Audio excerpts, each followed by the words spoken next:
Okay, I want to show you guys this. The customer brought this in, went to 2 different shops, and was telling me it's smelling exhaust fumes, and it was also check engine lights on. And I brought it inside, hooked a scanner up to it, and it showed bank 2, sensor 2. There was a problem with it. So I went up underneath the vehicle, and I just cannot believe what I found so easy. It was sticking out like a sore thumb. But I want you to look at this, and I want you to tell me how the heck a shop can miss this. Do you see that hanging right there? That's bank 2, sensor 2, oxygen sensor just hanging there. And if you look on the tip of it, it's got one of those spark plug non-foulers into it where it's broken off.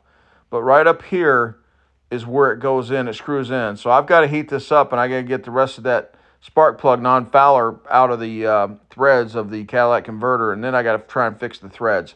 But 2 different shops said they could not find an exhaust leak anywhere.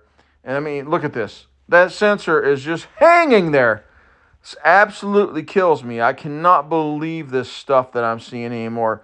I don't know. These shops anymore are really starting to scare me. But we'll get back to this. All right, this is bank 2, sensor 2. This is the one that screws into the catalytic converter, oxygen sensor. You can see on here, this little part right here, this is an extension. It's called a spark plug no foul. They use these to be able to pull these O2 sensors out a little bit farther to eliminate check engine codes. As you can see, part of that was broke off.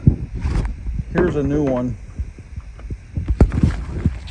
There's a new one. That's the part that broke off. That threads into the bottom of that, threads into the catalytic converter.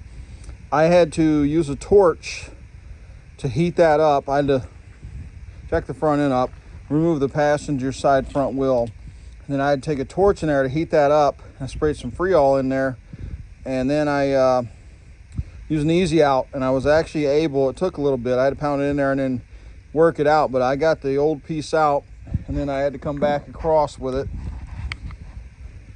with an oxygen sensor thread chaser. I had to clean them threads up, and then the customer still wanted one of these put back in, so I put a new one back in. Of course, I put anti-seize copper base on it, and then I put the new oxygen sensor in it, but I'm going to show you underneath how it looks now. All right, there's a new one installed with a no spark foul tip right there, and the new oxygen sensor.